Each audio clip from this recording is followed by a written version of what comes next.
Ce soir, j'ai choisi comme court texte ou comme courte lecture, si le Seigneur veut nous en donner le contexte, de lire dans Saint Matthieu 13, de 24 à 30, et je vais aussi lire de 36 à 40 dans quelques instants. Donc, Saint Matthieu, chapitre 13, à partir du verset 24 du chapitre 13 de Saint Matthieu. Écoutez attentivement la lecture de la parole. Mes paroles failliront, mais les siennes ne failliront pas.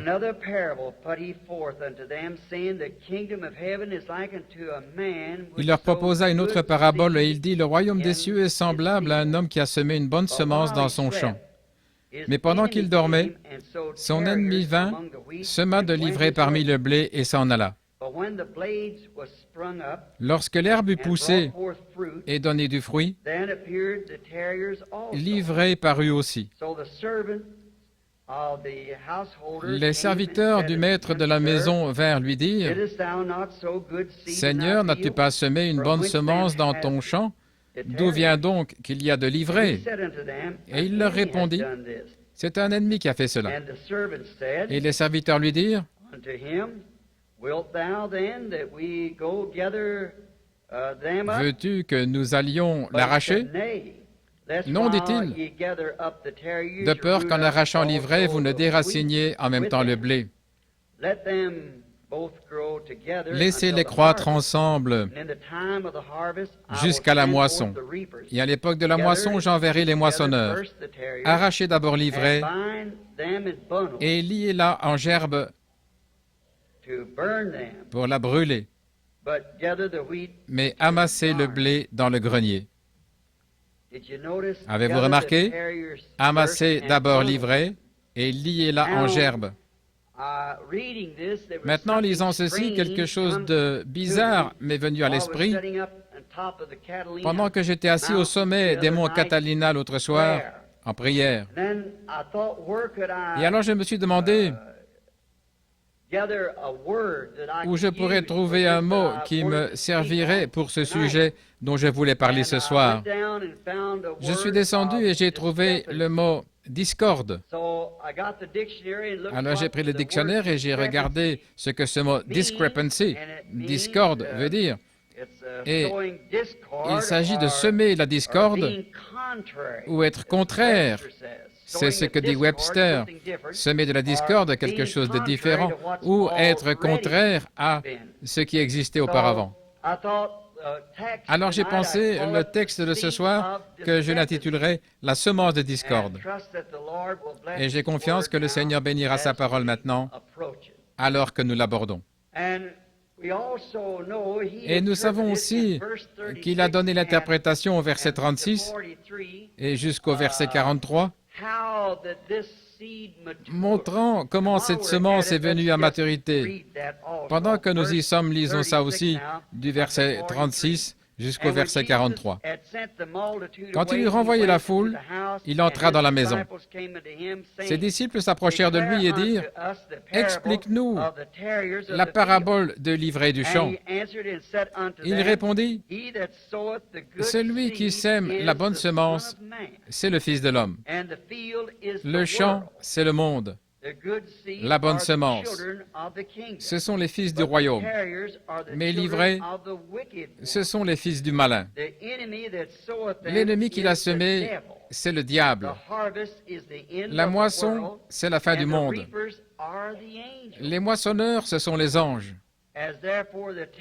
Or, comme on arrache l'ivraie et qu'on la jette au feu, il en sera de même à la fin de ce monde. Le Fils de l'homme enverra ses anges et ils arracheront de son royaume tous les scandales et ceux qui commettent l'iniquité. Et ils les jetteront dans un feu, la fournaise ardente, et il y aura des gémissements, des pleurs et des grincements de dents. Alors les justes resplendiront comme le soleil dans le royaume de leur Père. Que celui qui a une oreille, qu'il entende. C'est Jésus qui donne lui-même l'interprétation de la parabole C'est pourquoi nous en connaissons l'interprétation. Et maintenant, alors que nous approchons ceci, cette semence qui est semée et récoltée, voilà qu'il en donne l'interprétation. Et aussi, je crois que Jésus prononçait cette parabole en son jour, mais comme devant s'accomplir à la fin du monde ou à la fin de l'âge, c'est-à-dire en ce jour-ci. Et je crois que ce petit texte ce soir convient très bien à l'heure où nous vivons.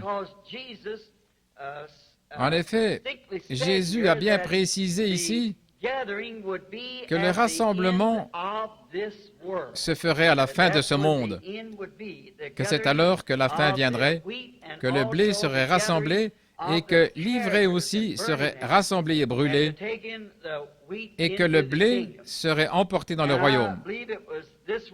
Et je crois que c'était ça. Un autre passage de l'Écriture qui me porte à croire que c'est ça, je l'ai noté ici, c'est Matthieu 24, 24, où il est dit, en parlant de la semence de discorde, Jésus a dit que les deux seraient tellement proches que cela séduirait même les élus si c'était possible.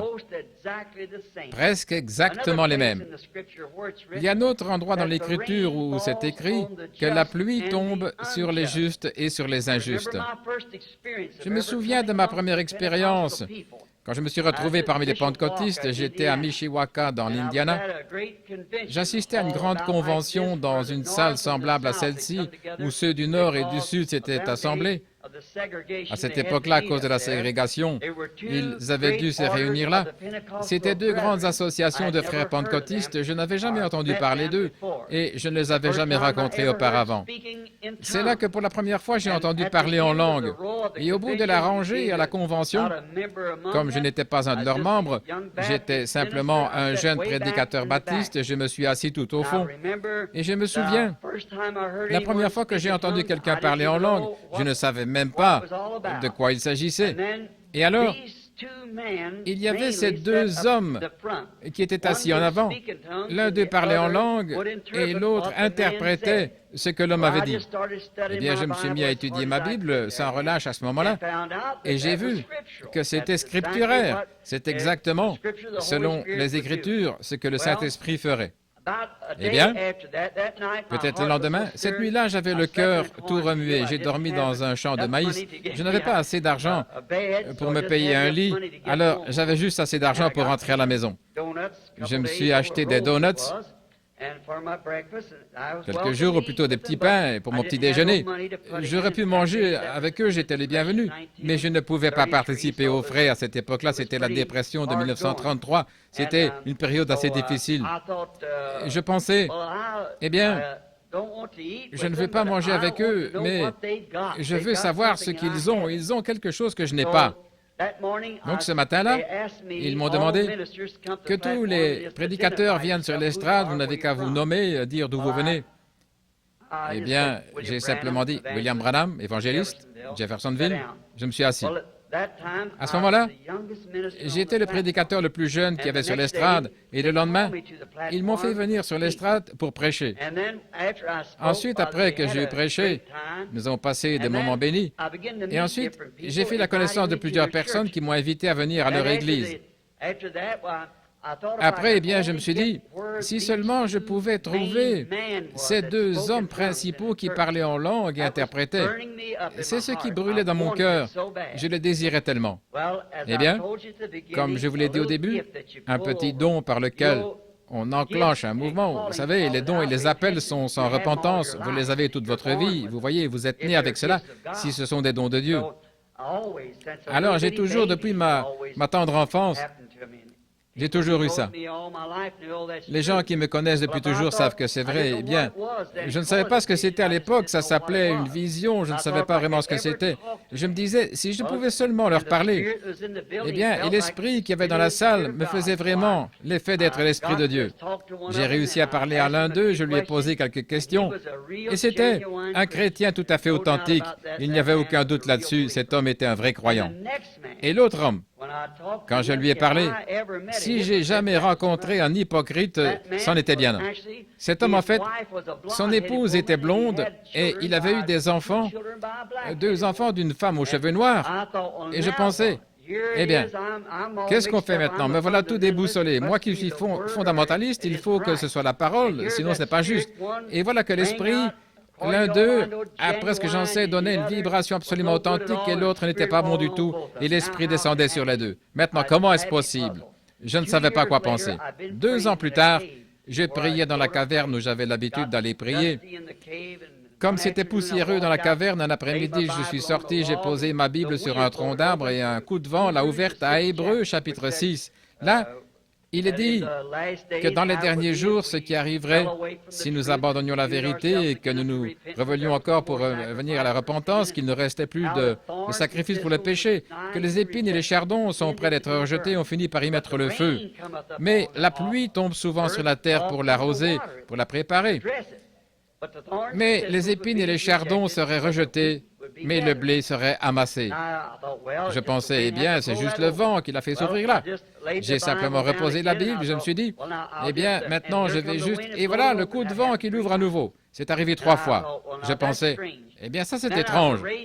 Je me suis relevé et j'ai pensé, Seigneur, pourquoi ouvrirais-tu cette Bible pour que je lise ça, alors que j'arrive à ce passage-là, les épines et les chardons qui sont prêts d'être rejetés, on finit par y mettre le feu. Je pensais, pourquoi l'ouvrirais-tu là pour que je lise cela? Et je regardais au loin. Or, ces vraies visions viennent sans aucun effort de ma part. C'est Dieu, un point c'est tout, voyez. J'ai regardé et j'ai vu une terre qui tournait devant moi et j'ai vu qu'elle était toute labourée. Il y avait un homme habillé de blanc, il avançait en semant du blé, et après qu'il a eu disparu à l'horizon, un homme est arrivé, il était horrible à voir, il était habillé de noir. Il lançait des semences de mauvaises herbes partout. Les 2 ont levé ensemble. Et à ce moment-là, toutes les 2 avaient soif parce qu'elles avaient besoin de pluie. Et on aurait dit que chacune priait, la petite tête inclinée. Seigneur, envoie la pluie, envoie la pluie. Alors les gros nuages sont arrivés et la pluie est tombée sur les 2. À ce moment-là, le petit blé s'est relevé tout d'un coup et il s'est mis à dire « Loué soit l'Éternel, gloire à Dieu !» Et la petite mauvaise herbe, juste à côté, s'est relevée « Gloire à Dieu, gloire à Dieu !» Alors la vision a été interprétée. La pluie tombe sur les justes et sur les injustes. Le même esprit peut descendre dans une réunion et tout le monde se réjouit. Les hypocrites, les chrétiens et tout le monde ensemble. C'est tout à fait exact. Mais qu'en est-il? C'est par leurs fruits qu'on les reconnaît. C'est le seul moyen par lequel on ne pourra jamais les reconnaître. Alors vous voyez, puisque l'avoine sauvage ou le blé sauvage et le grain sauvage imitent parfois un grain authentique du pays, tellement proche que ça séduirait même les élus, je crois que nous vivons dans un âge où il convient tout particulièrement de prêcher sur ces choses et d'en parler. Remarquez au verset 41, là encore, les 2 sont très proches, tellement proches dans les derniers jours, qu'il ne pouvait pas compter sur telle ou telle église pour faire le tri, disons les méthodistes, les baptistes, les pentecôtistes, pour les séparer. Il a dit, il envoie ses anges pour les séparer. Un ange vient apporter la séparation, la ségrégation entre le juste et le faux. Et personne d'autre ne peut faire ça si ce n'est l'ange du Seigneur. C'est lui qui va dire lequel est juste et lequel est faux. Dieu a dit qu'il enverrait ses anges au dernier temps. Non pas des anges tout au long ici, mais des anges au dernier temps et qu'il rassemblerait. Nous savons que nous sommes maintenant à l'approche du temps de la moisson. Un ange, en fait, selon l'interprétation, c'est un messager. Et nous voyons qu'il y a 7 anges des 7 églises. Et maintenant, tout au long des âges de l'Église, remarquez, qui il a dit qui étaient les semeurs et aussi ce qu'était la semence. L'un d'eux, le semeur, c'était lui, le Fils de Dieu, qui est sorti semer la semence. Et un ennemi est venu après lui qui était le diable. Et il a semé la semence de discorde après que la bonne semence eut été semée. Maintenant, mes amis, cette chose-là s'est produite dans tous les âges depuis que le monde est monde. Exactement. Tout au long, depuis le commencement, c'est toujours la même chose qui s'est produite. Il a dit, la semence de Dieu, la parole de Dieu, Jésus a dit quelque part que la parole est une semence et chaque semence produira selon son espèce. Et maintenant, si le chrétien et les enfants de Dieu, les enfants du royaume, sont devenus la semence de Dieu, alors il faut qu'ils soient la parole de Dieu. La parole de Dieu manifestée dans l'âge où ils vivent pour être la semence promise de cet âge-là. Dieu a donné sa parole au commencement et chaque âge a eu sa semence, son temps, ses promesses. Quand Noé est venu, il était la semence de Dieu, la parole de Dieu pour cet âge-là. Quand Moïse est venu, il ne pouvait pas venir avec le message de Noé, ça n'aurait pas marché, parce que c'était lui la semence de Dieu à ce moment-là. Ensuite, quand Christ est venu, il ne pouvait pas venir avec l'âge de Noé ou celui de Moïse, c'était son époque, celle où une vierge devait concevoir et mettre au monde un fils qui allait être le Messie. Nous avons vécu l'âge de Luther, l'âge de Wesley, l'âge méthodiste, tous les âges se sont succédés, l'âge pentecôtiste, et chaque âge reçoit une promesse de la parole. Et les gens de cet âge-là, qui manifestent cette parole promise, sont la semence de cet âge, selon ce que Jésus a dit ici même, ce sont les enfants du royaume. La manifestation du Saint-Esprit qui agit à travers ses enfants, ce sont les semences du royaume pour cet âge-là.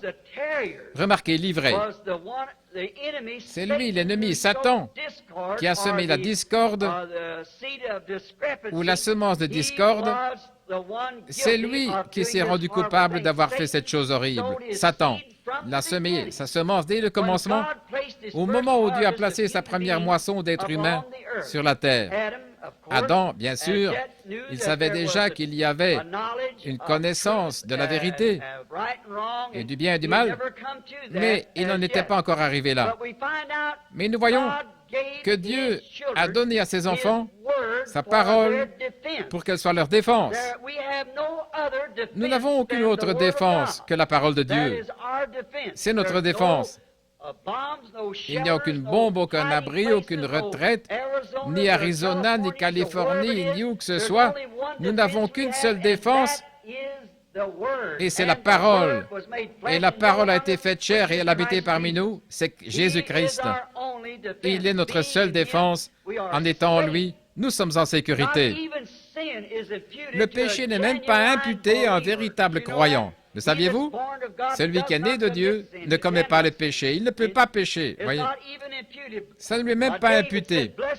David a dit, heureux l'homme à qui Dieu n'impute pas son péché. Quand vous êtes en Christ, vous n'avez aucun désir de péché. L'adorateur étant une fois purifié, n'a plus aucune conscience de son péché. Vous n'avez pas le désir. Or, aux yeux du monde, vous êtes peut-être un pécheur, mais aux yeux de Dieu, vous n'en êtes pas un parce que vous êtes en Christ. Comment pouvez-vous être un pécheur alors que vous êtes dans celui qui est sans péché et que Dieu ne voit que celui en qui vous êtes? Maintenant, ce temps de la moisson, au commencement, quand Dieu a semé sa semence sur la terre et qu'il l'a placée dans le cœur de ses enfants, de sa famille, de garder cette parole, c'était leur seule défense. Garder cette parole. Et l'ennemi est entré, il a enfoncé cette barrière en semant la semence des discordes, quelque chose de contraire à la parole de Dieu. Si c'était de la discorde au commencement, ça l'est encore. Tout ce qui ajoutera quoi que ce soit à la parole de Dieu, c'est toujours la semence de discorde. Peu importe quelle en est la source, que cela vienne d'une organisation, que ce soit de sources militaires, que cela vienne de puissance politique, tout ce qui est contraire à la parole de Dieu, c'est la semence de discorde. Quand un homme est là à dire qu'il est prédicateur de l'Évangile et qu'il déclare que les jours des miracles sont passés, c'est la semence de discorde. Quand un homme est à dire qu'il est ministre, pasteur d'une église quelque part, et qu'il ne croit pas que Jésus-Christ est le même dans les moindres détails, à l'exception du corps physique, le même hier, aujourd'hui et pour toujours, ça, c'est la semence de discorde. Quand il déclare que les miracles et l'âge apostolique, c'est du passé, c'est une semence de discorde. Quand elles disent la guérison divine, ça n'existe pas, c'est une semence de discorde. Et le monde en est rempli. Ça ne laisse pas de place au blé, ça l'étouffe.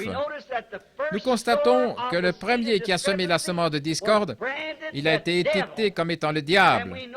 Et nous savons que c'est bien ça dans Genèse 1.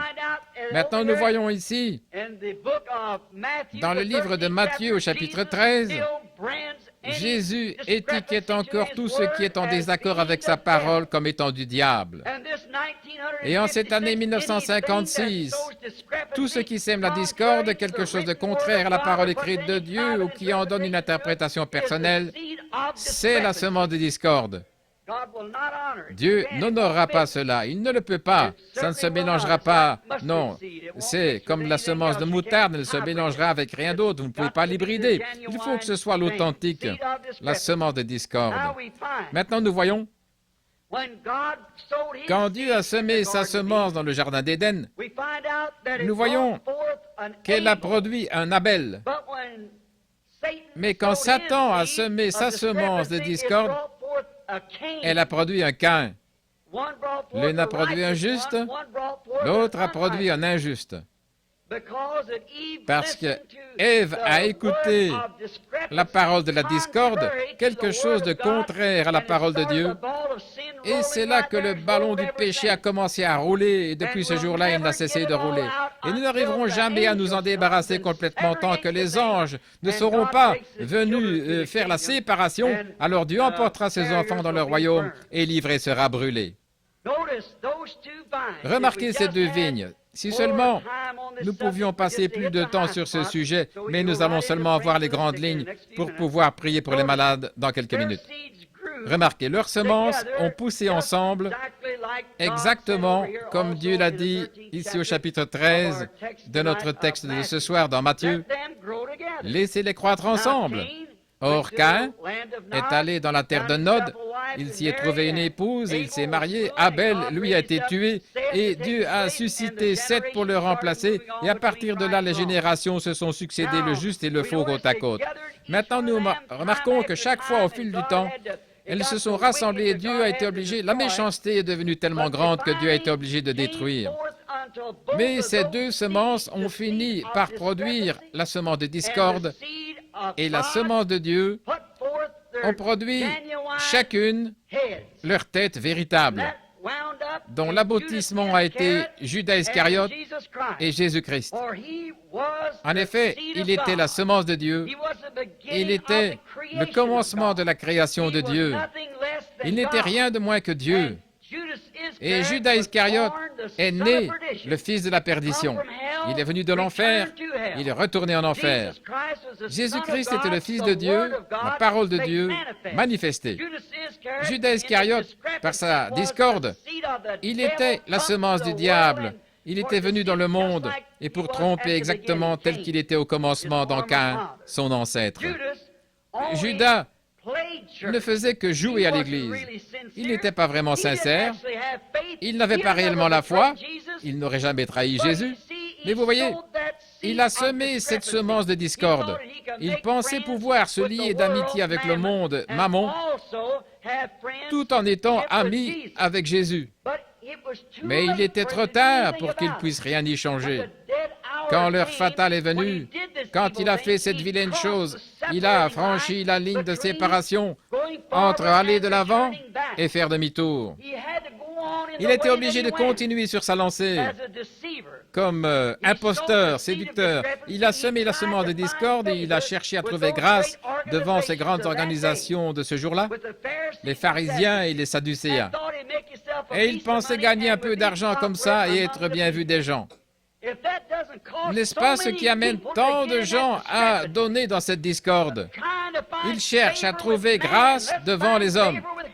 Trouvons grâce devant Dieu, non devant les hommes. Mais c'est ce que Judas a fait quand cette discorde a eu son aboutissement en lui. Nous savons que Jésus était la parole. Dans Saint Jean 1, il est dit au commencement était la parole, et la parole était avec Dieu, et la parole était Dieu. Et la parole a été faite chair et elle habitait parmi nous. Donc la parole est une semence et cette semence a été faite chair et elle a habité parmi nous. Si Judas était la semence de l'ennemi et de la discorde, elle aussi a été faite chair et elle a habité parmi nous dans la personne de Judas Iscariote. Il n'a jamais eu la vraie foi. Il avait ce qu'il pensait être la foi. On peut avoir la foi et aussi avoir une soi-disant foi. Et une véritable foi de Dieu croira en Dieu et Dieu est la parole. Elle n'y ajoutera jamais rien. La Bible nous dit que si nous y ajoutons une seule parole ou en retranchons une parole, notre part sera retranchée du livre de vie. Apocalypse 22, 18, à la fin, au dernier chapitre. Au tout début, dans le premier livre de la Bible, Dieu leur a dit de ne pas en transgresser une seule parole, qu'il faut garder chaque parole. Ils devaient vivre de cette parole. Jésus, au milieu du livre, il est venu et il a dit qu'à son époque, il a dit « L'homme ne vivra pas de pain seulement, mais de toute parole qui sort de la bouche de Dieu. » Et au dernier âge, celui de l'Apocalypse, il nous a été annoncé que quiconque retranchera une seule parole du livre ou y ajoutera une seule parole, sa part sera retranchée du livre de vie. C'est pourquoi il ne doit rien y avoir de douteux, mais seulement une parole de Dieu véritable sans mélange. Ce sont là les fils de Dieu, les filles de Dieu, qui ne sont pas nés par la volonté de l'homme, ni par une poignée de main ou une forme quelconque de baptême, mais qui sont nés de l'Esprit de Dieu par le Saint-Esprit et à travers lesquels la parole de Dieu se manifeste. Voilà l'authentique semence de Dieu. L'ennemi se joint à l'Église et il devient très orthodoxe dans un credo ou quelque chose comme ça. Mais ce n'est pas, c'est de la discorde. Tout ce qui interfère avec cette lignée de vérité authentique qu'est la parole de Dieu. Et comment savoir? Nous disons, eh bien, avez-vous le droit de l'interpréter? Non, monsieur, aucun homme n'a le droit d'interpréter la parole de Dieu. Il est son propre interprète. Il fait une promesse, ensuite il l'accomplit. C'est ça l'interprétation. Une fois qu'il a fait la promesse, il l'accomplit. Et ça, c'est l'interprétation. Tout ce qui est contraire à la parole de Dieu, c'est de la discorde, absolument. Maintenant, comme je le disais, Judas n'avait pas une véritable foi. Il avait une fausse foi. Il avait une foi qui faisait qu'il pensait que c'était le Fils de Dieu. Mais il ne le savait pas que c'était le Fils de Dieu. Il n'aurait pas fait ça.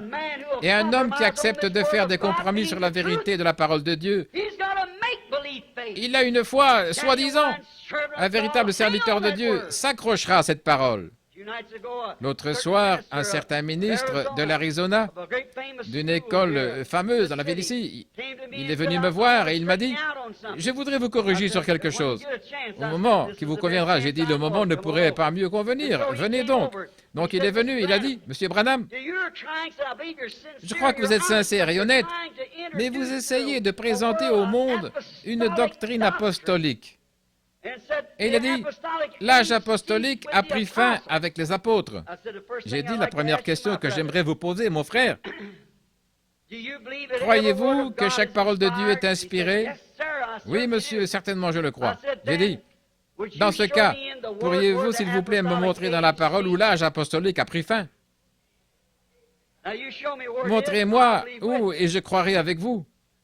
Et j'ai dit, l'écrivain de l'ère apostolique, celui qui avait les clés du royaume, le jour de la Pentecôte, quand l'âge apostolique a été inauguré, les gens disaient, « Homme, frère, que pouvons-nous faire pour être sauvés ?» Il a dit, « Repentez-vous chacun de vous et soyez baptisés au nom de Jésus-Christ pour la rémission de vos péchés, et vous recevrez le don du Saint-Esprit. Car la promesse est pour vous et pour vos enfants, et pour ceux qui sont au loin en aussi grand nombre que le Seigneur notre Dieu les appellera. » Maintenant, comment la parole pourrait-elle se contredire? L'homme a dit, « Je suis très enrhumé ce soir. » J'ai dit, « Je suis bien de votre avis. » Oui. Maintenant, dites-moi, est-ce que Dieu appelle encore? Si Dieu appelle encore, alors nous vivons encore à l'âge apostolique, certainement. En aussi grand nombre que le Seigneur notre Dieu appellera, qu'il n'appellera jamais, en aussi grand nombre qu'il l'appellera, ce sera toujours l'âge apostolique, car Jésus-Christ est le même hier, aujourd'hui et pour toujours. Donc nous voyons aujourd'hui que cette discorde a été semée dans tous les âges Si je pouvais vous montrer cela dans les 10 ou 15 prochaines minutes, je le ferais, mais c'est impossible. Tout au long des âges, la plupart d'entre nous, nous lisons la Bible. Quand Jésus est venu, il a vu qu'il y avait cette discorde, quelque chose de contraire. Il était la parole manifestée. Il était l'interprétation de Dieu de la parole. Parce qu'il a dit, sondez les Écritures, parce que vous pensez avoir en elles la vie éternelle, et ce sont elles qui rendent témoignage de moi. Vous y voilà. Il était l'interprétation de la parole. Et tous les fils et les filles de Dieu, nés de nouveau de cet âge, sont l'interprétation de la parole. Vous êtes des lettres écrites, lues de tous les hommes.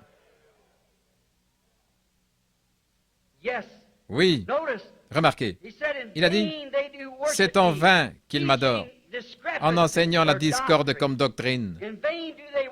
C'est en vain qu'ils m'adorent, en enseignant comme doctrine la discorde, des doctrines d'hommes, des credos d'hommes, en enseignant que ces choses sont la parole de Dieu alors qu'elles n'ont rien à voir avec la parole de Dieu. Regardez, chaque âge a produit ce genre de récolte. Tous les âges l'ont fait, et le nôtre ne fait pas d'exception. Nous trouvons la même chose et encore plus dans cet âge que dans tous les autres âges réunis, car nous en sommes à la fin de l'histoire de ce monde.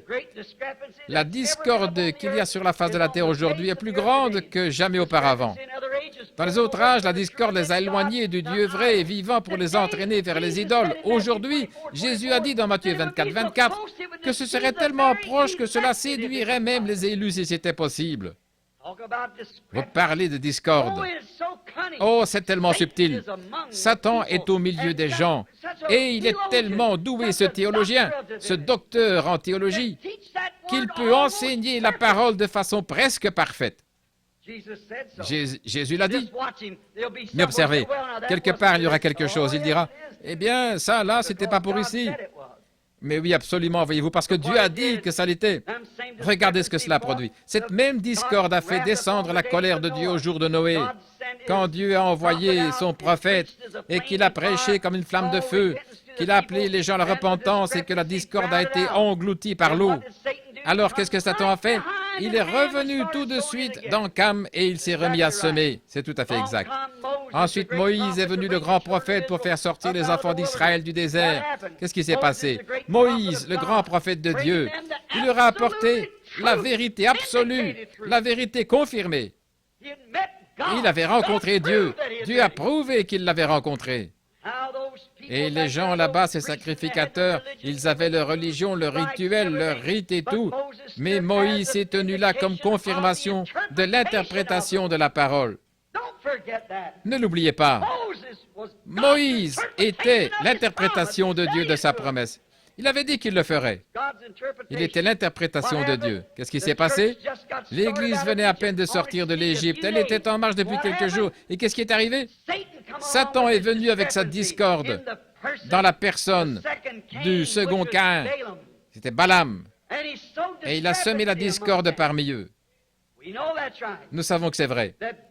Balaam, là, cet enseignement de Balaam, comme quoi nous sommes tous pareils. Nous servons le même Dieu que vous. Fondamentalement, il avait raison. En effet, il a offert un sacrifice que Dieu offrait. 7 béliers, 7 taureaux sur 7 autels, et il a prié le même Dieu de façon aussi parfaite que Moïse là-bas dans le désert. C'était tout à fait pareil. Mais il n'était pas pareil. Tout cela préfigurait ce qui allait arriver. Encore là, il y avait Caïn manifesté dans la personne de Balaam. Et il y avait Dieu manifesté dans la personne de Moïse, qui interprétait ses paroles à travers un être humain, qui se faisait connaître lui-même sa promesse à travers un être humain. Et la discorde s'est élevée. La même chose au temps de Judas. Il est venu avec sa discorde. Et souvenez-vous, ce péché, ce que ces gens-là ont cru, que nous sommes tous pareils, nous adorons le même Dieu, nous devrions tous faire partie de la même Église, nous devrions être un même peuple. Ce péché-là n'a jamais été pardonné à Israël. Jésus lui-même a dit, Ils sont tous morts.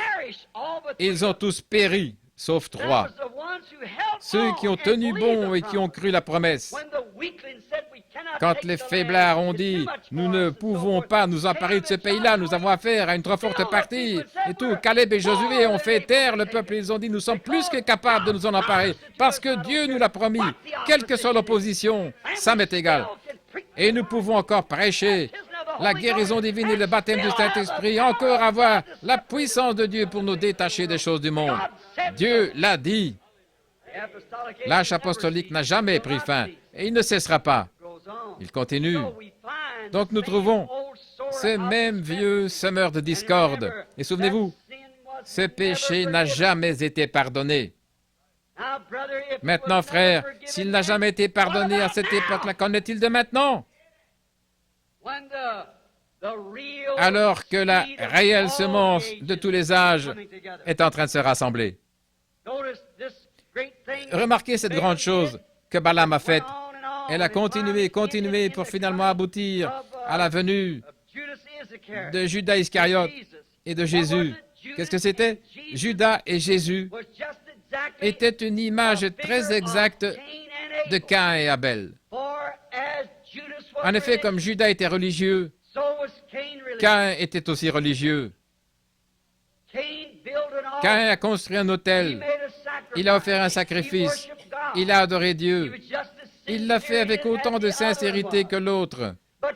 Mais voyez-vous, il n'avait pas la révélation de ce qu'était la parole. Il pensait que c'était Adam et Ève qui avaient mangé des pommes ou des fruits. Et Abel, par révélation, il savait que c'était faux.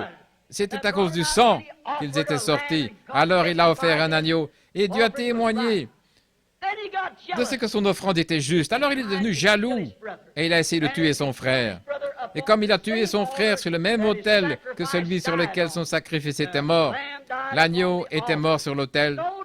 C'est la même chose pour Judas Iscariote qui a trahi Jésus-Christ sur l'autel de Dieu et l'a tué, tout comme Caïn avait tué Abel. En effet, Caïn était la semence de discorde. Même chose pour Balaam, le prophète mercenaire, un homme qui aurait dû avoir plus de bon sens. Dieu l'a mis en garde par des signes et des prodiges, même qu'une mule lui a parlé en langues inconnues. Et malgré tout ça, il a continué quand même. Il était né pour être un semeur de discorde. Et si Jésus a prédit que cette âge-ci se terminerait dans la plus grande discorde qu'il y ait jamais eu, l'âge de l'Église de Laodicée tiède qu'il a expulsé de l'Église, comment peut-il en être autrement que cela, la discorde? Certainement. Elle se termine dans cet âge-là. Et c'était Caïn et Abel à nouveau au calvaire.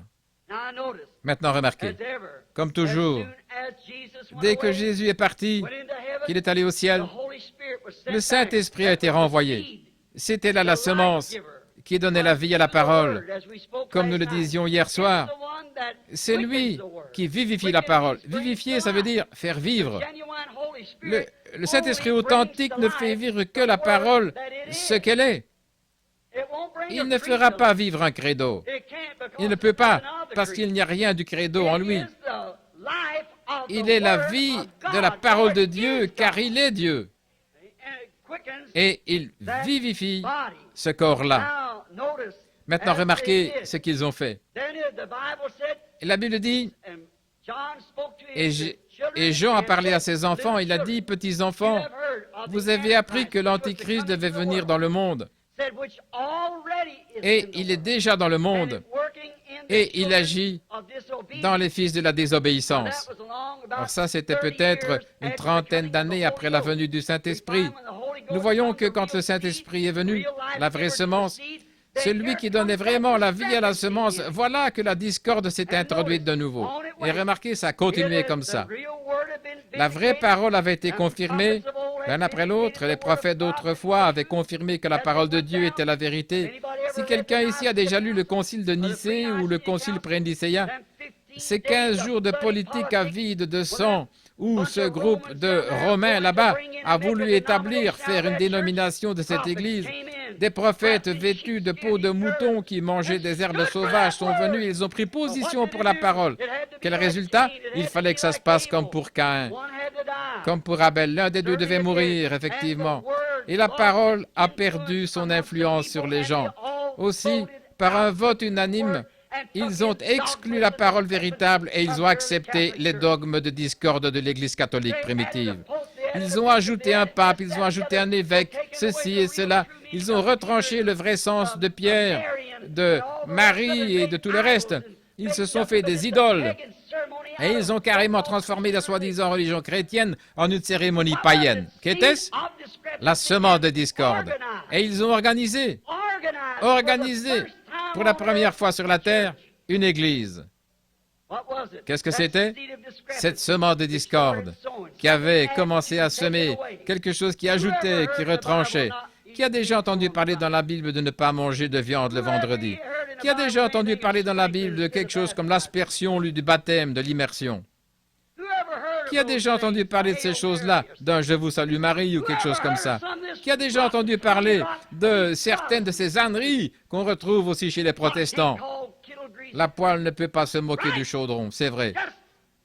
Celui qui est coupable de la plus petite chose est coupable de tout. Voilà. Qui a déjà entendu parler que Dieu ait jamais œuvré dans une organisation? Montrez-moi une seule fois où l'une d'elles s'est formée une organisation et qu'elle soit restée en vie. Elles sont mortes sur le coup. Elles ne sont jamais relevées.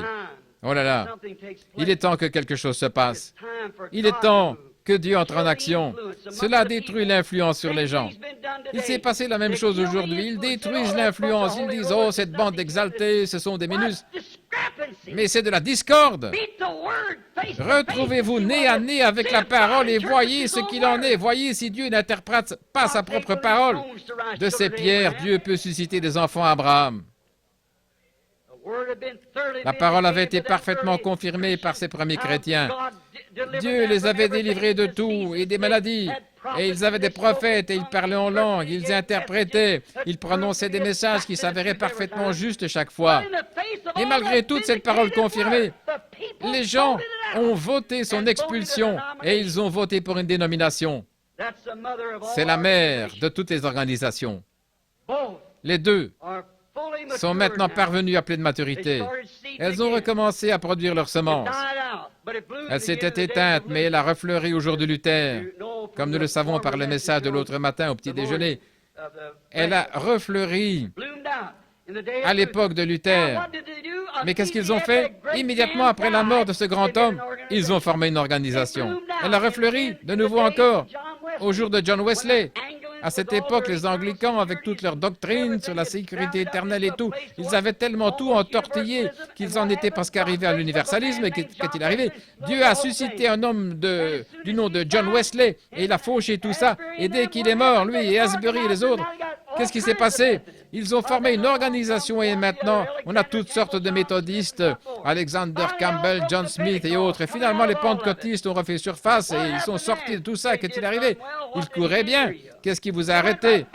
Vous êtes retourné tout droit dans la boue même dont vous étiez sorti, retourné dans les mêmes eaux sales. Vous êtes retourné à la discorde et à former des organisations. Il vous fallait faire des compromis sur la parole. Et chaque fois que Dieu envoyait quelque chose de nouveau, vous ne pouviez pas l'accepter. C'est vrai. La discorde de nouveau. Et remarquez, comme je le disais l'autre jour, la première petite enveloppe qui sort de la racine. Ensuite, il y a les feuilles et puis l'épi et puis la tige. Et elle sort. Cette petite enveloppe du blé est presque identique au grain lui-même. Et nous pensions que ça l'était, mais quand on l'ouvre, il n'y a pas de grain du tout. Elle n'est qu'un support pour permettre au grain de pousser, et elle meurt aussi, et la vie en sort complètement pour aller dans le grain. Remarquez, donc, on appelle les églises qui ont semé. Nous voyons aujourd'hui nos prétendues églises et même nos églises pentecôtistes, nous sommes sortis, nous n'étions pas satisfaits, il nous fallait former nos propres groupes. Il y a eu toutes sortes de choses, il nous fallait voir ceci, cela, et former un autre groupe. Et quelqu'un s'est levé en disant, il viendra sur un nuage blanc et l'autre sur un cheval blanc, un nuage, voyez-vous. Tout ça, c'est de la semence de discorde. Quand il viendra, que ça se passe n'importe comment, c'est lui qui interprétera sa propre parole quand il viendra. Attendons ce moment-là. Comprenez? Vous ne saisissez même pas le message du jour. Vous regardez toujours en direction de ce que Dieu va faire, de ce qu'il a déjà fait, et vous ne tenez aucun compte de ce qu'il est en train de faire. C'est comme ça qu'on se retrouve dans des éléments discordants. Maintenant, nous remarquons qu'aujourd'hui, toutes nos églises ont semé le vent et elles récoltent la tempête. Nous n'avons plus les réunions de prière, nous n'avons plus les réunions que nous avions. Qu'est-ce qu'il y a? Nous avons levé les barrières, surtout. Regardez, jusqu'à nos églises pentecôtistes qui sont remplies de femmes aux cheveux coupés. Avant, on ne permettait pas ça, de se maquiller, vernir les ongles, toutes sortes de choses. Un homme, des espèces de Ricky et tout, mariés 3 ou 4 fois, ils sont diacres. Oh, quelle discorde! C'est de la souillure! Comment y arrive-t-il? Dieu n'accepterait pas ça dans son Église, alors il faut qu'ils aillent dans une organisation pour se le permettre. On a peur d'en parler parce qu'on se ferait mettre à la porte de l'organisation. Oh Dieu, donne-nous des hommes qui ne soient attachés à rien d'autre qu'à Dieu et à sa parole, qui diront la vérité sur ces choses. Voilà exactement ce qu'il nous faut. Qu'est-ce que nous avons fait? Semer la discorde. Nous avons semé le vent et maintenant nous récoltons la tempête. Remarquez qu'elles sont maintenant en train d'être rassemblées pour être brûlées. Avez-vous remarqué, Jésus a dit, amassez-les d'abord, liez-les en gerbes, et ensuite mettez toutes les gerbes sur le même tas et je les brûlerai. Il y a une petite gerbe appelée méthodiste, baptiste, presbytérien, luthérien, elles se rassemblent toutes dans le Conseil mondial des églises. Qu'est-ce que c'est? Amassez-les d'abord. Alléluia. Avez-vous remarqué? Il rassemble l'ivraie en premier. Il les éloigne du blé. Il les sépare. Rassemblez-les et brûlez-les. Elles doivent toutes être brûlées par les jugements de Dieu pour avoir semé la discorde parmi les gens. Ces choses ayant l'apparence de la piété, mais reniant ce qui en fait la force. Niant la parole simplement pour soutenir des rites religieux, quelques dogmes que quelqu'un y a injectés ou ajoutés à la parole de Dieu. Ça ne marchera pas, c'est de la discorde.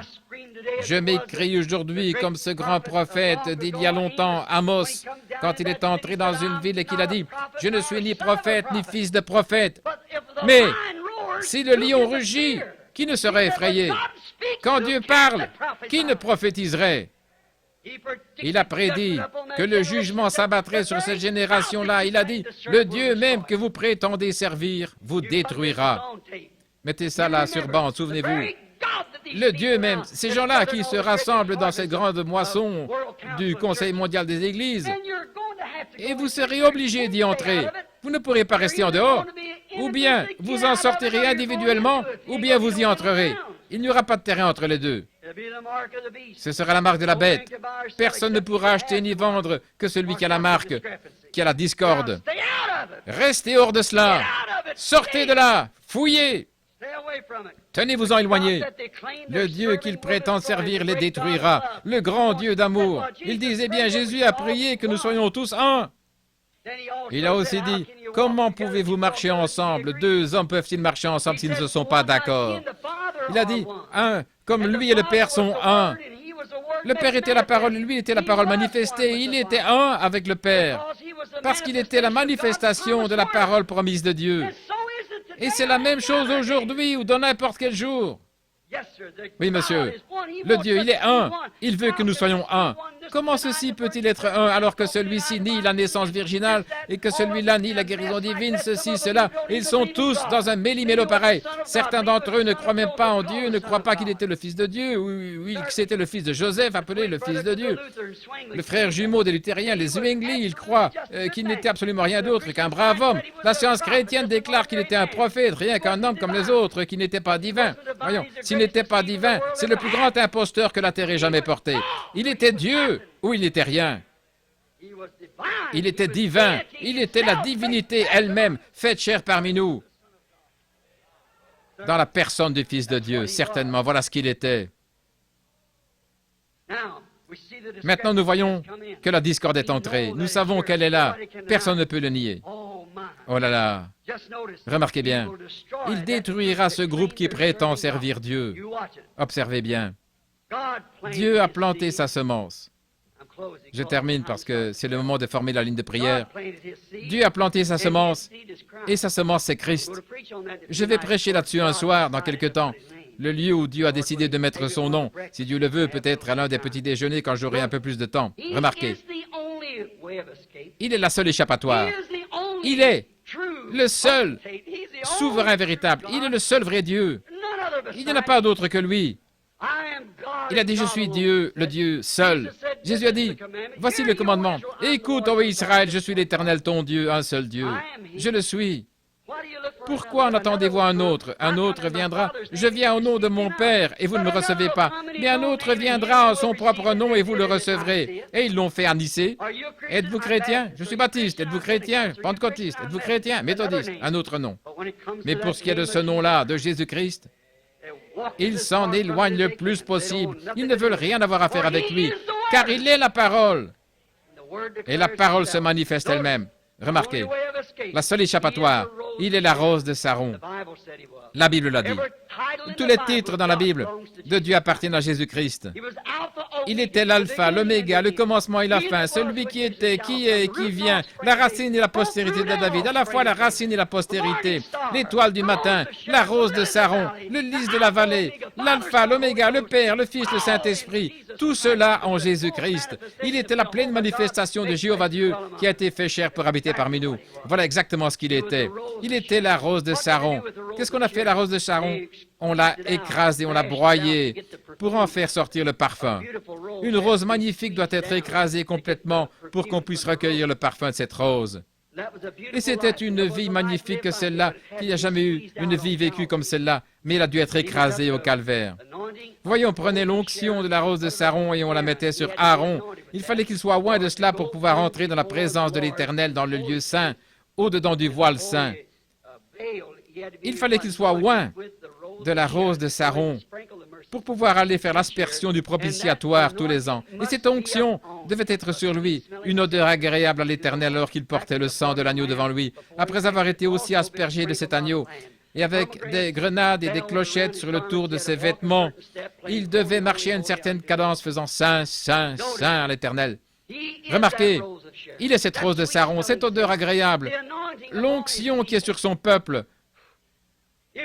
Vous ne pouvez pas entrer dans sa présence avec aucun credo, rien d'autre, mais seulement loin de cette rose de Saron, la parole. Il est aussi le lys de la vallée.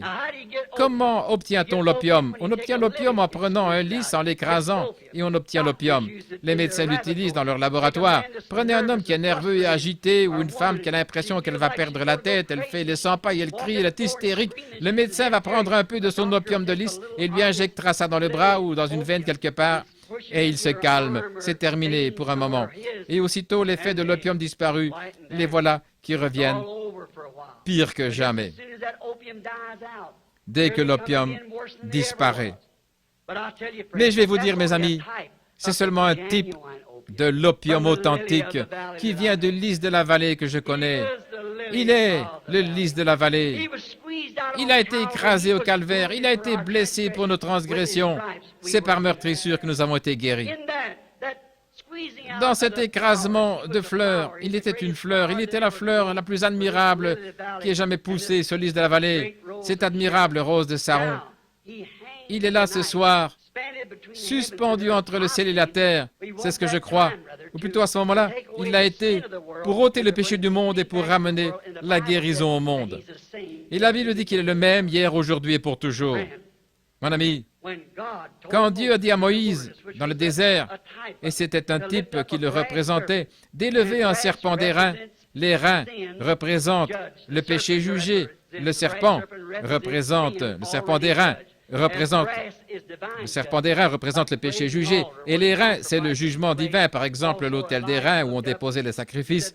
Et il y a aussi Élie qui a levé les yeux et qui a dit que les cieux étaient comme de l'airain, le jugement divin sur une nation incrédule qui s'était éloignée de Dieu. Les reins représentent le jugement divin.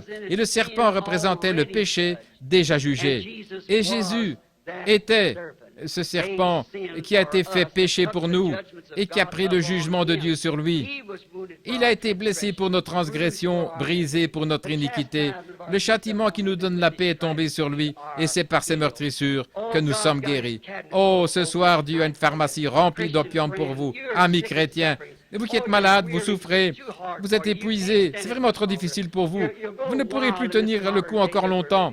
C'est à vous rendre fou ce jour moderne. Avez-vous écouté Lifeline ce soir, ce qu'ils ont dit? Que la Russie déclare qu'en 55, ils auraient le monde entier sous leur emprise totale. Avant que cela puisse se produire, l'enlèvement doit avoir lieu. Alors c'est pour quand, mes amis? C'est ici, tout près maintenant, c'est proche. Ne voulez-vous pas le chercher ce soir de tout votre cœur? Il est le lys de la vallée. Il est le même hier, aujourd'hui et pour toujours. Il est ici ce soir pour s'élever au milieu de son peuple, tout comme Moïse a élevé l'indication du péché jugé, ce signe, et pas seulement du péché, mais de la maladie. Souvenez-vous, Jésus a dit, comme Moïse éleva le serpent d'airain, il faut de même que le Fils de l'homme soit élevé. Dans quel but Moïse l'a-t-il élevé? Pour le péché, l'incrédulité et pour la maladie. Jésus aussi a été élevé pour le péché, la maladie et l'incrédulité. Lui, c'était la même chose. Maintenant, ce soir, au jour où nous trouvons cette grande discorde, Jésus-Christ a promis dans Luc qu'au jour, avant la venue du Seigneur, ce serait comme au jour de Sodome. Et qu'alors le Fils de l'homme se révélerait comme le Fils de l'homme s'est révélé à Abraham là-bas, Elohim. Dieu fait chair parmi les gens. Il est resté là avec Abraham et lui a montré ce que Sarah pensait, assise derrière lui dans la tente, alors qu'il ne l'avait jamais vue. Il lui a dit, il l'a appelé par son nom, Sarah. Abraham, non pas son nom Abraham qu'il avait au commencement, mais Abraham, non pas Sarai, mais Sarah. Où est Sarah, ta femme? Il a dit, elle est dans la tente derrière toi. Il a dit, je te visiterai au temps de la vie. Elle a ri. Il a dit, pourquoi a-t-elle ri? Jésus a dit, juste avant que cette grande discorde soit rassemblée et brûlée, que le Fils de l'homme se révélerait de la même manière qu'il l'avait fait à cette époque-là. Et qu'est-ce que c'est? C'est d'élever de nouveau devant vous que Jésus-Christ est le même hier, aujourd'hui et pour toujours. Le croyez-vous? Alors courbons la tête pour prier. Cher Dieu, nous t'aimons. Ta parole est une nourriture tellement substantielle pour nous, Seigneur. Nous l'aimons tant, nous vivons par elle, Seigneur. Il semble que nous n'avons jamais assez. Nous aimons tant nous asseoir à ta table, autour de ta parole, et savourer les bénédictions, Seigneur. Quand nous nous réunissons comme ceci, des frères et des sœurs qui ont été rachetés par le sang, par le Fils de Dieu, qui ont été acquis par ton sang. Et nous sommes venus ici ce soir, Seigneur. Nous avons consacré ces soirées à la prière pour les malades. Et selon les Écritures, tu as dit que c'est par les meurtrissures que nous avons été guéris. Il n'est donc pas nécessaire de prier, mais seulement de confesser nos péchés, car par tes meurtrissures, nous avons été, au temps passé, guéris. Oh, quel jour de salut! Quelle promesse faite par Emmanuel! C'est certainement la vérité. Tu as dit, encore un peu de temps et le monde ne me verra plus. Mais vous me verrez, car pronom personnel, je serai avec vous, même en vous, jusqu'à la fin du monde. Et à la fin du temps, à la grande consommation, tu as dit que juste avant cela, ce serait exactement comme avant que le feu tombe sur Sodome et consume le monde des nations, les gentils, et qu'il y aurait de nouveau une révélation du Fils de l'homme, exactement comme à Sodome. Père, que les gens ne passent pas à côté. Et je prie, ô Dieu, avec ma manière un peu primitive, si je n'ai pas dit ce qu'il fallait, pardonne-moi, enclencher un mouvement. Je les aime, Seigneur. Je prie qu'ils ne passent pas à côté. Que ce soit un grand soir, Seigneur. Que tous ceux qui sont malades ici, affligés, aveugles ou quoi encore, Seigneur, qu'ils soient guéris ce soir. Que tous les pécheurs soient sauvés. Que dans leur cœur, certainement, s'ils sont des incroyants, qu'ils acceptent Christ en ce moment même. Accorde-le, Père. Tout cela est entre tes mains. Nous nous remettons à toi pour te voir venir au milieu de nous. Tu as dit dans Saint Jean 14, 12, « Celui qui croit en moi fera aussi les œuvres que je fais. » Nous savons que la manière dont tu t'es fait connaître aux gens, car tu étais ce prophète dont Moïse avait dit qu'il serait ressuscité. Il y avait des centaines d'années qu'il n'avait pas eu de prophète. Il y avait de la discorde partout, mais la parole de Dieu devait quand même s'accomplir. Alors la parole a été faite chair et la discorde aussi. Et Père, nous voyons la même chose aujourd'hui. La discorde qui est en train de former une grande gerbe, et nous voyons la parole qui est en train de faire la même chose. Bénis-nous ce soir, Père. Nous nous remettons à toi avec ta parole. Tout ce que tu trouveras utile de nous faire faire, utilise-nous pour le faire, Seigneur, au nom de Jésus. Amen.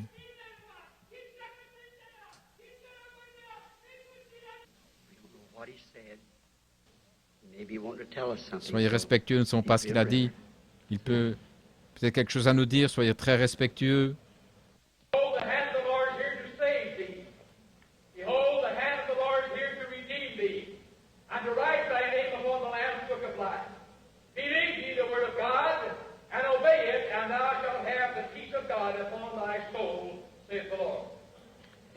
Le frère exhorte à obéir à la parole. Amen. Avez-vous déjà lu dans les Écritures où il est raconté que l'ennemi avait venir? Ils étaient tous rassemblés. L'ennemi était en très grand nombre et l'Esprit de Dieu est descendu sur un homme. Et celui-ci a prophétisé, il a dit où aller pour tendre une embuscade et ils ont détruit leur ennemi. Et le voilà qui vient de nouveau. Voilà l'endroit où détruire votre ennemi. Voyez-vous? Prenez la main de Dieu. La main de Dieu, c'est Christ, bien sûr, la parole. Alors prenez-la dans votre cœur ce soir, pendant que nous formons la ligne de prière. Je crois que Billy a encore distribué des cartes de prière aujourd'hui. Prenons B 85. Hier soir, nous avons pris 15. Hier soir, d'habitude, nous essayons d'en appeler une quinzaine. Ainsi, tenez vos cartes, on va s'occuper de cela. B, comme Branham, B, de 85 à 100. Voyons, qui a B 85? Levez la main. Tu es sûr?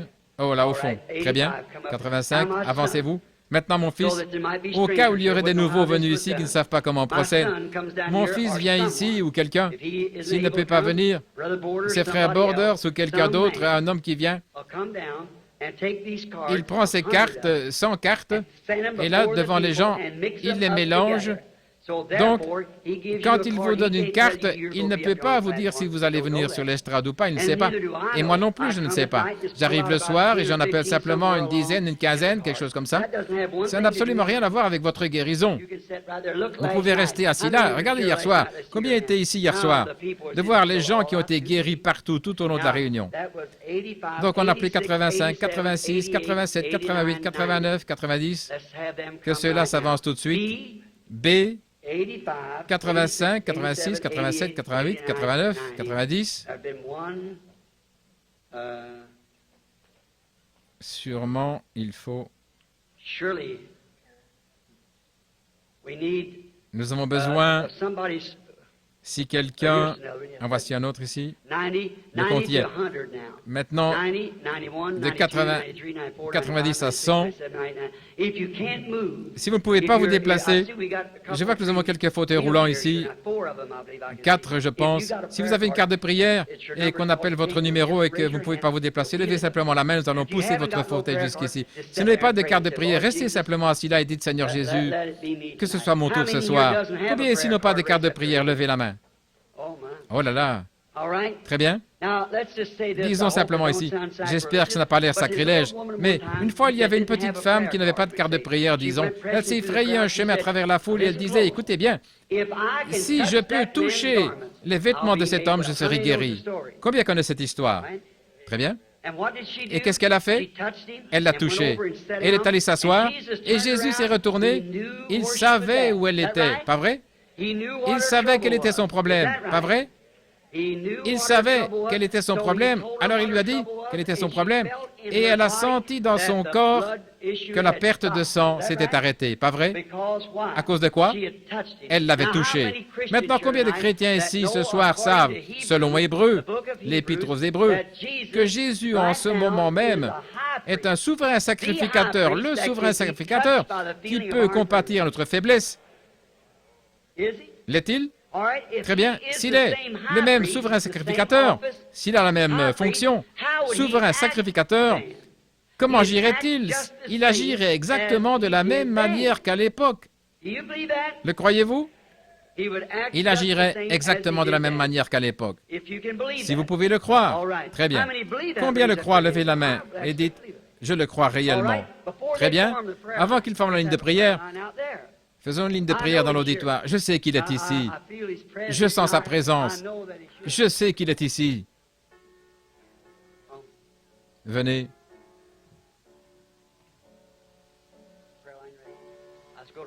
La ligne de prière est prête. Regardez par ici et priez simplement.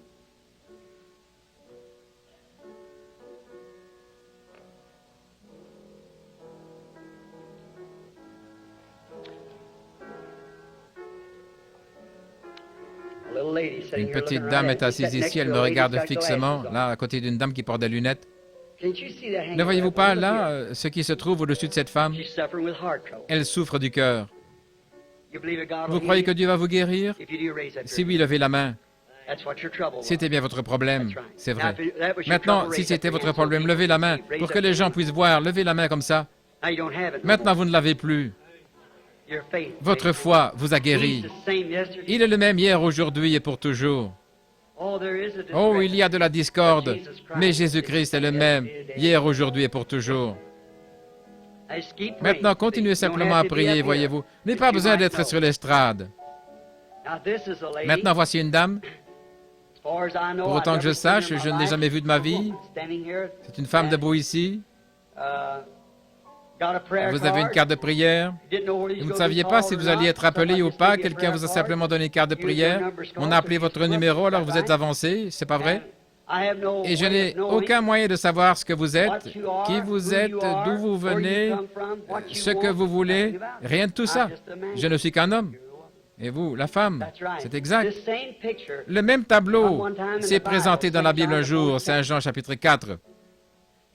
Maintenant, vous direz, qu'est-ce que vous avez fait, frère Branham, tout à l'heure, il y a un instant? J'ai simplement enclenché ce petit mouvement, voyez-vous? Moi, je ne sais pas.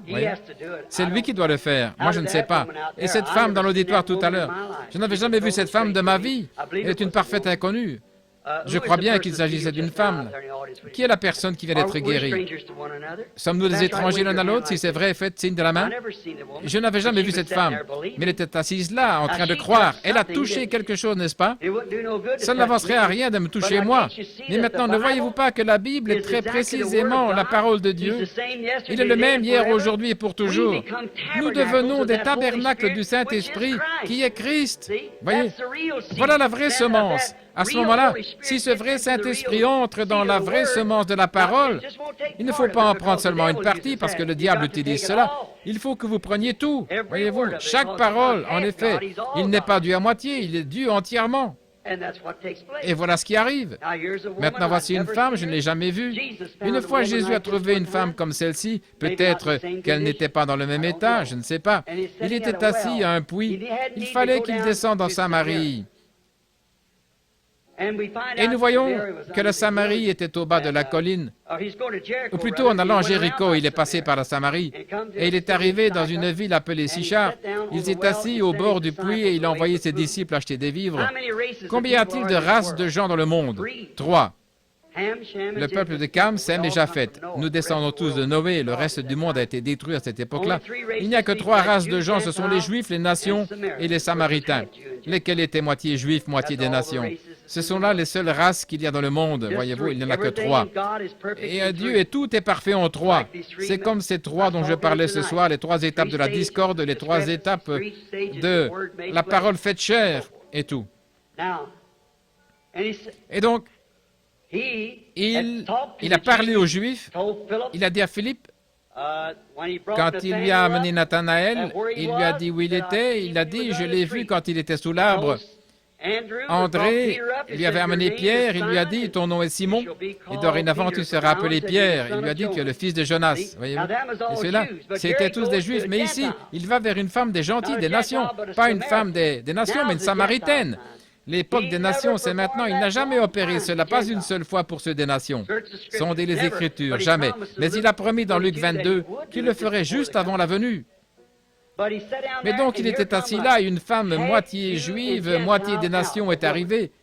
Et il lui a dit, Femme, donne-moi à boire. Elle a dit, tu ne devrais pas me demander ça, vraiment. Il y a de la ségrégation ici, tu es juif et moi je suis samaritaine. Elle a dit, mais si tu savais à qui tu parles, c'est toi qui me demanderais à boire. Qu'est-ce qu'il était en train de faire? Il était en train de contacter son esprit. Et dès qu'il a vu quel était son problème, eh bien, il lui a dit d'aller chercher son mari. Elle a dit qu'elle n'en avait pas. Il a dit, c'est vrai, tu en as eu 5. Maintenant, regardez, quand les pharisiens l'ont vu faire ça, là, cette discorde qui était la même au même endroit que la parole, qu'est-ce qu'il a dit? Cet homme est Belzébul, un diseur de bonne aventure, voyez-vous. Et Jésus a dit que quiconque dirait cela du Saint-Esprit quand il viendrait faire la même chose, il ne lui serait jamais pardonné. Là, voilà votre discorde. Mais à ce moment-là, il leur a dit qu'il leur pardonnait parce que le Saint-Esprit n'était pas encore venu, le sacrifice, l'agneau n'était pas encore mort. Mais cette femme-là n'a pas pensé ça. Cette femme a dit, « Seigneur, je perçois que tu es prophète. » Il y avait des centaines d'années qu'il n'y a pas eu de prophète. Elle a dit, « Je perçois que tu es prophète. » Et nous savons que le Messie, celui qu'on appelle Christ, quand il viendra, c'est ce qu'il fera. Eh bien, c'est ce qu'il a fait. Alors, il est le même hier, aujourd'hui. C'est de cette manière-là qu'il s'est fait connaître à cette époque-là. N'est-ce pas la même chose aujourd'hui?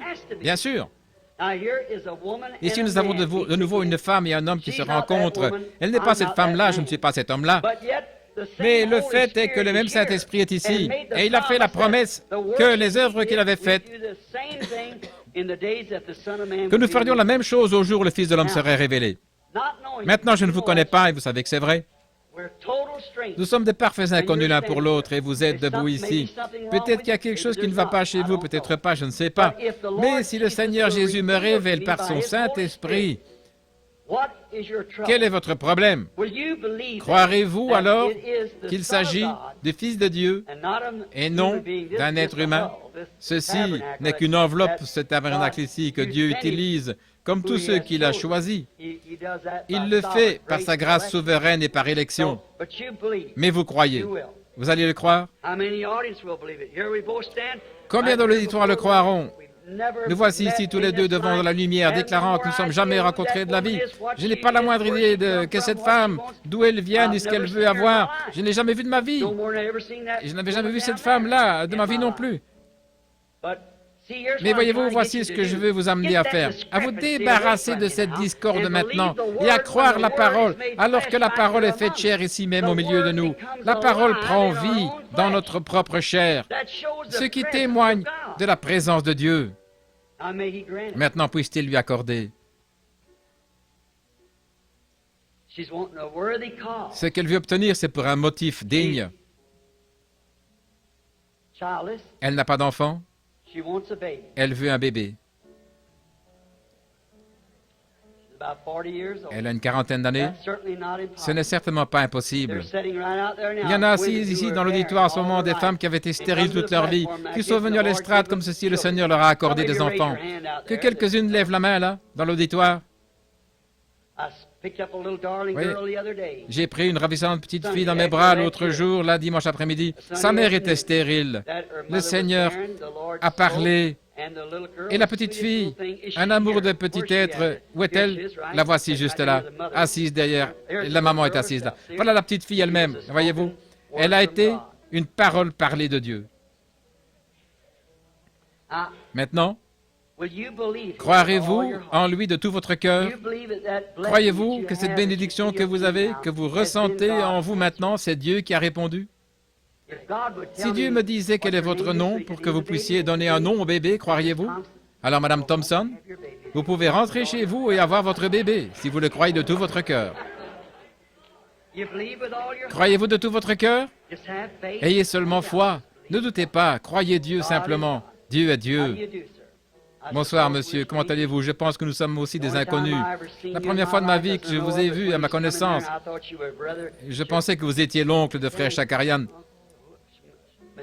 Mashagian, frère Mashagian, le chanteur, quand vous êtes passé. Après, j'ai vu que vous alliez dans la ligne de prière. Maintenant, comme je suis étranger à vous, et étrangers l'un à l'autre. Maintenant, si le Seigneur Jésus veut bien me dire quelque chose que peut-être que vous voulez obtenir, disons-le ainsi, qu'il me dise ce que vous voulez obtenir. Or, il vous l'a déjà accordé. Tout ce qu'il vous faut, c'est seulement avoir assez de foi pour le croire. Combien comprennent cela? Seulement assez de foi pour croire que vous obtenez ce que vous demandez. Oui. Maintenant, donc si vous êtes ici et que vous voulez obtenir quelque chose et qu'il me dise quel est votre désir, alors vous savez que moi, je ne sais pas quel est votre désir. Il faut que ce soit quelque chose ici qui fasse cela. Maintenant, selon la parole, c'est ce qu'il a promis de faire. Il connaissait les pensées de leur cœur. Est-ce correct? Très bien. Vous avez un grand désir d'être guéri. Une chose, vous souffrez d'une maladie nerveuse, vous êtes très tendu. Autre chose, vous avez mal au dos. Et votre dos est en très mauvais état. Et depuis longtemps, vous avez même été opéré. C'est ainsi dit le Seigneur. C'est juste. Et voici autre chose. Votre désir profond, vous voulez recevoir le baptême du Saint-Esprit. Venez ici. Cher Dieu, au nom de Jésus-Christ, que cet homme soit rempli du Saint-Esprit avant de quitter les lieux. Au nom de Jésus-Christ. Amen. Maintenant, recevez-le, mon frère. Ayez seulement la foi, ne doutez pas. Comment allez-vous? Je pense, pour autant que je sache, que nous sommes des inconnus l'un à l'autre. Si c'est exact, eh bien, pour que les gens le sachent, levez simplement la main pour qu'ils voient que nous sommes inconnus. Je ne l'ai jamais vu de ma vie, à ma connaissance. Et je pense qu'elle ne m'a jamais vu non plus. En effet, le Père Céleste sait, et sa parole est ici devant moi, et que je n'ai jamais vu cette femme de ma vie, à ma connaissance. Donc, je ne pourrais pas savoir pourquoi vous êtes là, avoir la moindre idée de qui vous êtes, quoi que ce soit, rien à votre sujet. Je ne pourrais pas vous dire la moindre chose. La seule chose, c'est simplement un don. Quand vous m'avez entendu expliquer tout à l'heure, si seulement m'écarter du chemin, écouter ce qu'il dit, ce que je vois, je peux le dire. Ce qu'il ne dit pas, je ne peux pas le dire. Je le dirai de moi-même, mais ce serait faux, voyez-vous. Ce serait faux. Mais si c'est lui qui le dit, c'est tout à fait vrai. Ça ne pourra jamais, ça n'a jamais été faux, ça ne sera jamais faux tant que ce sera Dieu. Parce que Dieu ne peut pas avoir tort. Mais si Dieu peut me dire ce que vous voulez obtenir, ce que vous désirez, ou la raison pour laquelle vous êtes ici, quelque chose que vous avez fait, ou quelque chose comme ça, ou qui vous est, d'où vous venez, ou ce qu'il voudra bien me dire, est-ce que vous croiriez? Merci. Une chose, vous avez des problèmes aux pieds. Vous avez mal aux pieds. C'est juste. Vous avez des problèmes féminins, des troubles gynécologiques. Et vous avez un grand désir dans votre cœur parce que vous venez de perdre quelqu'un ou quelque chose. C'est un garçon. Votre garçon a quitté la maison, il s'est enfoui, et vous voulez que je prie pour qu'il revienne. Ô Dieu du ciel, envoie-lui son enfant. Que le Saint-Esprit stoppe ce jeune homme sur la route ce soir. Renvoie-le vers sa mère. Au nom de Jésus. Amen. Celui qui sait vous le renverra. Ne vous inquiétez pas, croyez maintenant, ne doutez pas. Ayez seulement foi de tout votre cœur. Croyez et Dieu fera le reste pour vous. Maintenant, juste ces 3 ou 4 discernements, ou ce qu'il y a eu, voyez-vous, j'en arrive au point où je ne vois plus rien devant moi, je ne peux pas l'expliquer, il n'y a pas moyen de l'expliquer. Vous dites, voulez-vous dire que simplement ça, vous ressentez plus que d'avoir prêché pendant ces 45 minutes? Oui, même si c'était 3 heures, je ne sentirai pas autant. Une femme a touché le vêtement de notre Seigneur Jésus, et ces gens-là ne me touchent pas. Eh bien, cette femme ici, regardez. Allez, posez vos mains sur moi, voyez-vous, elle pourrait me toucher partout, ça ne ferait rien, je ne suis qu'un homme. Mais c'est lui qu'elle doit toucher. Et moi, par un don, juste de m'écarter et que tout mon moi s'en aille, et je dis simplement ce que je vois, voyez, et c'est tout. Voyez-vous, de me toucher moi, ça ne compte pas, mais elle touche Jésus à travers moi. De la même façon, cette femme-là avait touché Dieu à travers Jésus. Alors qu'il ne savait pas ce qu'elle avait fait, elle avait simplement touché son vêtement, elle est allée s'asseoir et il a dit, « Qui m'a touché ?» Les apôtres ont dit, « Eh bien, tout le monde te touche. Pourquoi dis-tu ça ?» Il a dit, « Mais j'ai perçu que de la vertu était sortie de moi. » Et savez-vous ce que c'est la vertu? C'est de la force. Ces forces ont faibli quand une seule femme l'a touché et il était le Fils de Dieu. Qu'en est-il de moi, un pécheur sauvé par grâce? Savez-vous pourquoi c'est plus? Parce qu'il a dit, « Vous ferez aussi les choses que j'ai faites et vous en ferez davantage parce que je m'en vais au Père. » Il a dit de plus grande, mais là l'interprétation exacte du grec, c'est « vous en ferez plus ». Donc, cette dame, je ne la connais pas, je ne sais rien à son sujet. Elle est une parfaite inconnue pour moi, pour autant que les autres personnes. Nous sommes inconnus l'un à l'autre. Simplement pour que les gens le sachent, si vous voulez bien lever la main. Maintenant, le Fils de Dieu, si à un moment donné il a rencontré une femme, une petite scène comme ceci près d'un puits, et qu'il lui a parlé un petit instant et il a su quel était son problème, il lui a dit quel était son problème, et alors c'est comme ça qu'elle a su que c'était là le Messie. Maintenant, vous m'avez touché, je vous ai touché, et il ne s'est rien passé. Mais si ma foi, par un don, et votre foi, en y croyant, peuvent le toucher lui, et qu'il puisse parler à travers nous, ou me parler à travers moi, alors vous saurez qu'il est ici comme il l'était là au puits de Sichar. Voyez? Il est le même, hier, aujourd'hui et pour toujours. Vous le croyez? Vous avez tant de problèmes, tant d'afflictions, de complications. Une des choses principales pour laquelle vous voulez qu'on prie pour vous, c'est l'arthrite. C'est juste, pas vrai? L'arthrite est en train de vous ankyloser. Quand vous vous voyez lever les bras, effectivement, vous êtes avancé assez lentement, je me souviens. Peut-être qu'en attendant un petit instant, peut-être que quelque chose d'autre pourrait être dit. Maintenant, les gens, vous savez, c'est comme un souffle qui s'élève contre cela. Ils disent, « Oh, il a deviné ça, voyez-vous, quelque chose comme ça. » Mais vous semblez être quelqu'un de bien. Parlez-moi simplement un petit instant. Restons là un petit peu parce que j'ai vraiment l'impression qu'il y a autre chose dans votre cœur que vous voulez recevoir de Dieu. Je ne peux pas exaucer votre prière, mais lui, parce que si vous le croyez, elle est déjà exaucée. Mais si vous voulez seulement le croire pour vous amener à croire, maintenant je vais vous dire, il s'agit d'un être cher qui n'est pas ici, et c'est un frère, et ce frère n'est même pas dans cette région, il est dans une région arrosée comme beaucoup de lacs, je dirais quelque part comme dans le Michigan. Oui, le Michigan, c'est ça. Et il souffre d'une maladie mortelle. C'est une maladie incurable des reins dont il souffre. C'est bien ça, n'est-ce pas? C'est ainsi dit le Seigneur. Maintenant, ce mouchoir que vous avez dans votre main, que vous avez levé vers Dieu, envoyez-le à votre frère et dites-lui de ne pas douter, mais de croire, et avec ça, il sera guéri si vous le croyez. Vous croyez de tout votre cœur? Oui. Alors, si vous croyez, il n'y a qu'une chose à faire, c'est absolument de l'accepter, pas vrai? Maintenant, vous dites, il les regarde là, ces gens, c'est ça qu'il fait, il les regarde. On voit tellement de ça. Mais au cas où vous ne sauriez pas, la dame ici, venez de ce côté, madame ici, la malade, qui que vous soyez. Je ne la regarde pas, voyez-vous, que Dieu peut me révéler quel est votre problème. Levez la main si vous le croyez. La dame ici, cette dame ici. Oui, très bien. Alors, si vous le croyez de tout votre cœur, l'asthme dont vous souffrez ne vous causera plus d'ennui. Très bien, rentrez chez vous et croyez-le. Il ne regardait pas, n'est-ce pas? Voyez-vous? Vous regardez dans cette direction-ci, la vision est là, peu importe ce qui se passe. Amen. Ne le voyez-vous pas? C'est tout aussi parfait que Dieu peut être parfait. Vous croyez aussi? L'asthme pourrait s'en aller, dans votre cas aussi, n'est-ce pas? Très bien, allez dire au Seigneur Jésus que vous croyez en lui.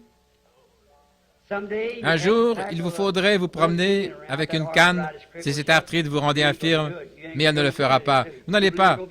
Vous ne croyez pas qu'elle le fera, n'est-ce pas? Vous croyez que tout ira bien. Allez votre chemin, Jésus-Christ vous guérit. Les troubles cardiaques tuent les gens, mais pas forcément vous. Croyez-vous que Dieu va vous guérir, va vous rétablir? Croyez-le de tout votre cœur.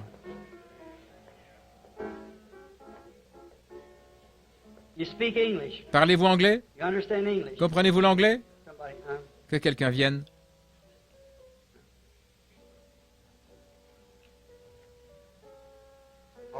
Très bien.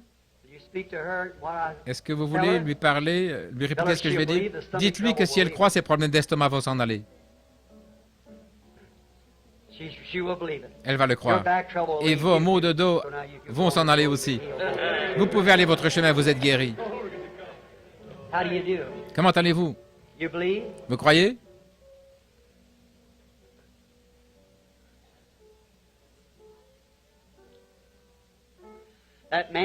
Cet homme qui est assis là, qui a des maux de dos, qui m'a regardé quand j'ai dit ça, lui aussi, il peut être guéri, si vous le croyez, monsieur. La dame qui est assise à côté de vous là, vous avez des maux de cou, n'est-ce pas, madame? Croyez-vous que Dieu va vous guérir? Si vous voulez imposer les mains au petit garçon pour ses genoux, il sera guéri lui aussi. Le croyez-vous? Vous aviez des problèmes gynécologiques, des problèmes féminins. Vous n'en avez plus maintenant. Votre foi vous a guéri et vous a rétabli. Croyez-vous que Jésus-Christ est le même hier, aujourd'hui et pour toujours? Alors imposons-nous les mains les uns les autres et prions cette prière de la foi, chacun de nous. Prions la prière de la foi. Dieu bien-aimé, pendant que nous sommes couverts de ta présence divine, en te voyant te mouvoir dans l'auditoire, guérir les malades partout. Tu es Dieu. Je te prie de guérir l'auditoire tout entier. Que le souffle de Dieu descende fraîchement dans leur cœur. Fais-leur savoir que le temps tire à sa fin. Il ne nous reste plus qu'un peu de temps ici, ensuite nous serons avec celui que nous aimons. Et que sa présence apporte maintenant la guérison à tous. Nous condamnons Satan. Nous condamnons toutes ses actions. Au nom de Jésus-Christ, Satan, sors des gens. Tous ceux qui vont le croire maintenant et accepter leur guérison, levez-vous et dites, je me lève maintenant pour accepter ma guérison. J'y crois. Quel que soit votre état, si vous le croyez, levez-vous. Tenez-vous debout, levez les mains et dites, merci Seigneur Jésus de m'avoir guéri. Que Dieu soit avec vous.